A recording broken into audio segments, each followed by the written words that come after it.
Assalamualaikum warahmatullahi wabarakatuh. Para siswa hebatku dimanapun saat ini kalian berada, berjumpa lagi dengan saya ya. Untuk kali ini saya akan melaksanakan pembahasan kisi-kisi penilaian akhir tahun mata pelajaran IPA kelas 8 semester 2. Semoga pembahasan kisi-kisi nanti bermanfaat untuk kalian. Minimal kalian punya gambaran untuk menghadapi penilaian akhir tahun di semester ini. Langsung saja kita mulai ya. Untuk yang pertama ya, menjelaskan pengertian getaran. Nah, kita semua tahu getaran adalah gerak bolak-balik benda secara periodik di sekitar titik keseimbangan, atau getaran adalah gerak bolak-balik suatu benda dari satu titik kembali ke titik semula ya. Itu pengertian getaran. Nomor 2, menyelidiki peristiwa getaran pada bandul. Nah, ini ada gambar bandul ya. Tadi kita sudah mempelajari mengenai getaran, yaitu gerak bolak-balik suatu benda dari satu titik kembali ke titik semula. Misalkan dari 1 menuju ke 3 dan akan kembali lagi ke 1. Nah, yang dimaksud satu getaran berarti bagaimana? Satu getaran adalah dari nomor 1, 2, 3, kembali ke 2, kembali ke 1. Setengah getaran berarti yang bagaimana? Dari 1 ke 2. Itu namanya setengah getaran ya, dari 1, 2, kemudian 3, udah itu setengah, balik lagi berarti 1 getaran, karena ini ya clue-nya ada di sini, kembali ke titik semula. Soal nomor 3, menghitung frekuensi periode ayunan getaran ya. Di sini ada plat besi, misalkan ini bergetar 5 kali per detik, maka frekuensi getarannya adalah apa ya? F-nya adalah N ya. N-nya ini adalah banyaknya getaran. Frekuensi sama dengan N per T. T adalah waktu ya, sehingga diketahui frekuensi sama dengan ini ya, diketahuinya banyaknya bergetar kan 5 kali, berarti N-nya 5 per T-nya adalah 1 ya, 1 sekon, berarti F-nya ketahui berapa ya, 5 Hz ya, 5 dibagi 1 berarti 5 Hz. Nomor 4, sebuah benda melakukan getaran 360 getaran selama 3/4. Nah, langsung saja ya masukkan ke dalam yang ditanya periodenya. Periode kan T besar ya, T-nya kecil aja, 3/4 menit. 3/4 menit itu sama dengan 45 detik sekon ya, atau 45 sekon. Langsung periode sama dengan T per N sama dengan 45 ya per karena waktunya kan semuanya adalah 360, diketahui berarti hasilnya adalah 45 dibagi 360, 0,125 sekon. Nomor 5, menyelidiki peristiwa gelombang ya. Gelombang itu cirinya merambat ya. Nah, di dalam merambat itu, ini yang merambat itu energinya saja, zat perantaranya tidak ikut merambat. Nomor 6, yang membedakan gelombang transversal dan gelombang longitudinal. Yang membedakan keduanya adalah ini, arah getarannya. 7, gambar irisan telinga. Rumah siput dan saluran Eustachius yang mana? Dicari ya. Rumah siput ini jelas yang bentuknya seperti siput ini ya, berarti ini yang ini. Eustachius adalah ini, saluran ini, berarti di sini S. Mana? Berarti T dan S. 8, bagian telinga yang berfungsi untuk menangkap getaran dan tempat terdapatnya organ korti adalah ya, gendang, telinga, dan rumah siput ya. Rumah siput sendiri sebagai reseptor untuk getaran kepala ya, dan gendang telinga itu untuk menangkap gelombang telinga dan mengubahnya menjadi getaran yang akan diteruskan ke tulang-tulang telinga. 9. Proses mendengar. Ya pasti kita tahu, pertama ada suara, ada gelombang suara yang berupa getaran, ditangkap oleh daun telinga, masuk ke saluran telinga, ditangkap oleh membran timpani, kemudian merambat ke tulang pendengaran, ke rumah siput, ke organ korti, dan akhirnya saraf kita jadi bisa mendengar. Ini ada nomor 9, sekarang nomor 10, menghitung periode gelombang ya. Oh ini SKL kisi-kisinya, tapi di sini adalah yang organnya. Gendang telinga, saluran eustachius, dan rumah siput.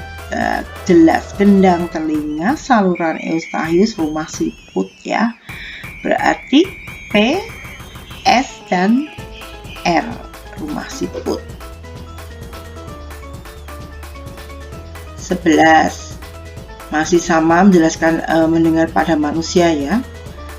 Kalau sudah telinga manusia kan memang ini ya, ada daun telinga, saluran, gendang, tulang sangut, di landasan martil, koklea, saraf pendengaran.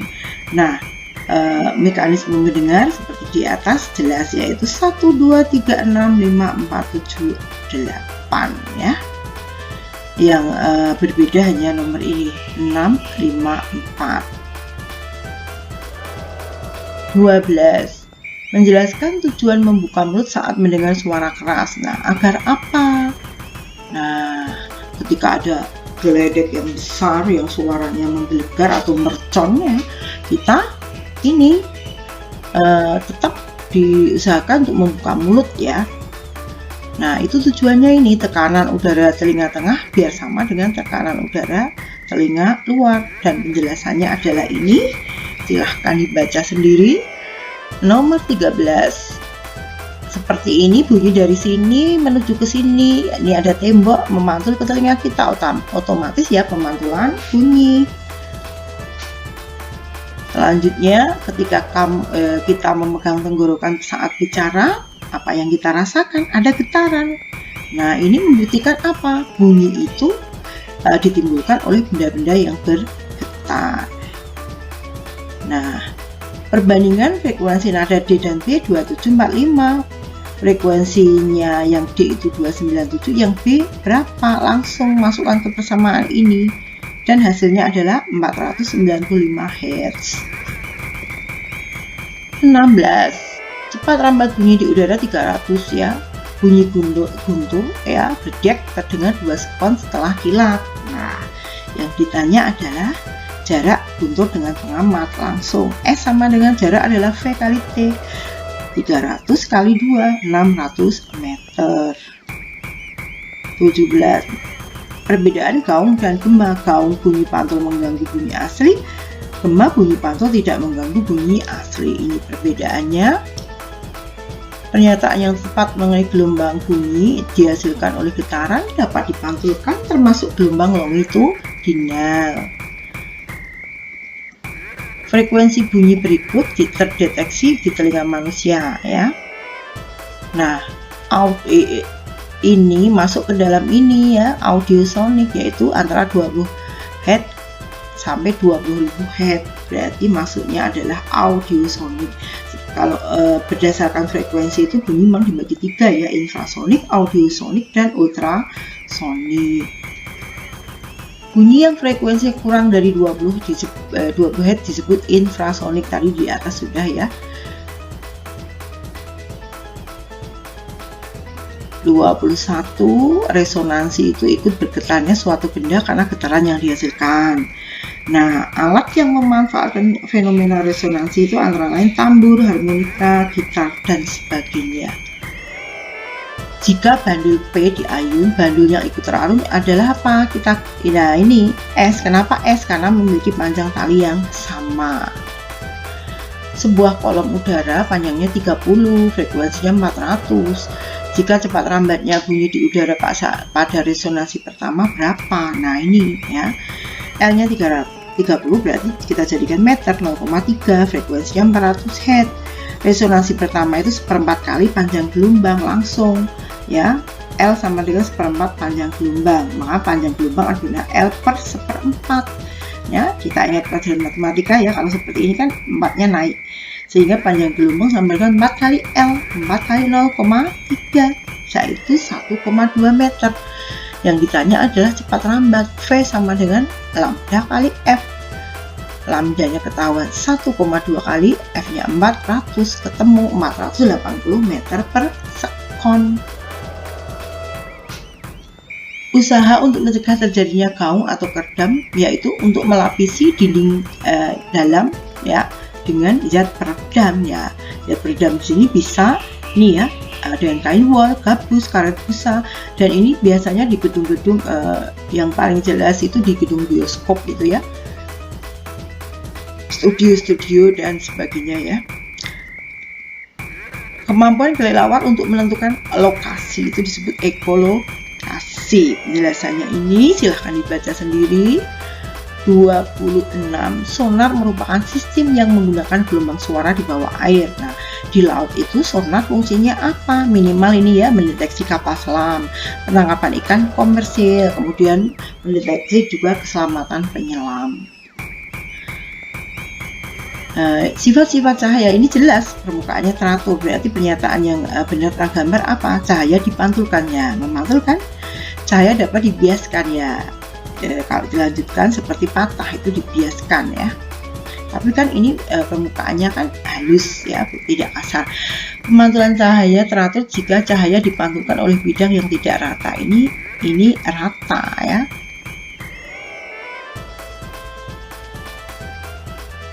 Seperti itu ya, pemantulan tidak teratur terjadi jika cahaya dipantulkan oleh bidang yang tidak rata. Ini mohon maaf, ini harusnya ada kata tidak ya.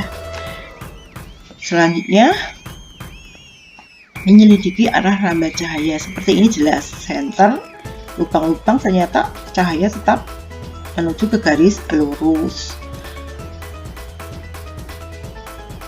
Nah, menghitung besar sudut pantul dan sinar datang. Sinar datang, sinar pantul ya, ini garis normal ya, akan akan sama ya, berarti I 30, R pun juga 30. Nah, sudut yang dibentuk berapa? Ini 30 tambah 30 berarti berapa? 60. Menjelaskan bayangan pada cermin datar. Kita kalau bercermin jelas apa itu. Bayangannya akan selalu bernilai 1 ya. Pembesaran bayangan yang terjadi pada cermin datar selalu bernilai maya tegak. Nilai perbesarannya adalah 1. Menghitung banyaknya bayangan yang dibentuk dua cermin ya. Benda jaraknya 100 cm, fokusnya 25, maka bayangan yang dibentuk, nah S aksen sama dengan S kali F per S min F, langsung masukkan ya.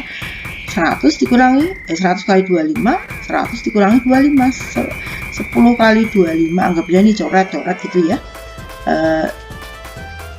10 kali 25 per 100, oh ini 100 min ya, sehingga 75. 10 kali 25 per 75 ketemu 33,3 cm. 31. Menggambar pembentukan bayangan ya. Di ini ya, ruang 2, bayangan yang benda lukisan pembentukan bayangan dari benda di ruang 2 pada cermin cekung. Ini cermin cekung ya, bendanya ada di ruang 2 ini. Ternyata ini sesuai dengan ini ya, sifat sinar istimewa. Sinar datang sejajar dengan sumbu utama. Sinar datang sejajar sumbu utama akan dipantulkan ke titik fokus. Nah ini sinar datang sejajar sumbu utama dimantulkan titik fokus. Sinar menuju titik fokus akan dipantulkan sejajar sumbu utama. Sinar dari titik fokus akan dipantulkan menuju sumbu utama. Dan ini kalau dilukis jawabannya seperti ini ya. Dan sifatnya adalah nyata, terbalik, diperbesar. 33. Menganalisis keterkaitan titik fokus. Nah, sebuah benda terletak 5 cm dari lensa cembung, jaraknya 10, tingginya 4, bayangannya, nah ini berapa? 8 cm. Dengan ini perhitungannya seperti ini ya. Diketahui S-nya 5, jaraknya 5 cm, fokusnya 10, tingginya 4.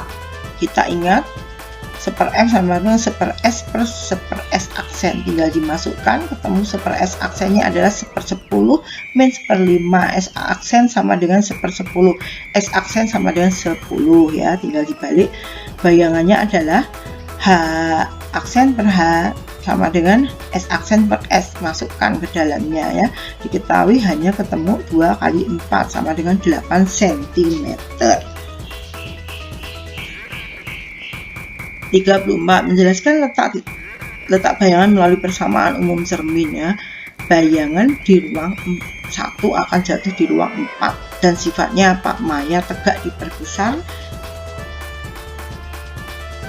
Itu bisa dilihat di buku paket ya. Kemudian menyebutkan struktur yang fungsi bagian mata ya. Bagian mata tempat jatuhnya cahaya itu apa? Kornea. Kemudian menjelaskan gangguan pada mata. Seperti ini, bayangan jatuh di depan retina itu pasti miopi ya.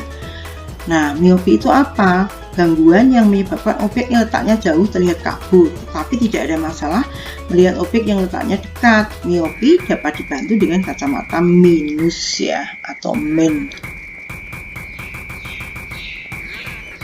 37. Pembentukan bayangan loop, kamera, mikroskop, teleskop ya. Sifat bayangan yang terjadi pada kamera itu maya sama besar terbalik. Hal-hal berikut yang berlaku pada loop ya, menggunakan sebuah lensa cembung, bayangan akhir maya tegak lebih besar, benda berada di ruang 1 lensa loop. 39. Yang merupakan pernyataan dalam mikroskop ya. Mikroskop itu menggunakan 2 buah lensa cembung. Bayangan akhir maya terbalik diperbesar. Lensa okulernya berfungsi sebagai loop pembesar. Makanya kita melihat dalam mikroskop ukurannya lebih besar. Nah, untuk melihat benda-benda di permukaan bumi, ya ingat, permukaan bumi yang letaknya sangat jauh ya kita pasti menggunakan teropong bumi. Penjelasan teropong bumi adalah ini ya. Salah satu jenis teropong yang digunakan untuk melihat atau mengamati benda-benda di darat dan di laut dan sebagainya. Demikianlah pembahasan kisi-kisi penilaian akhir tahun IPA kelas 8 SMP semester 2. Semoga video ini bermanfaat. Mohon maaf jika banyak kesalahan. Saya akhiri. Assalamualaikum warahmatullahi wabarakatuh. Terima kasih.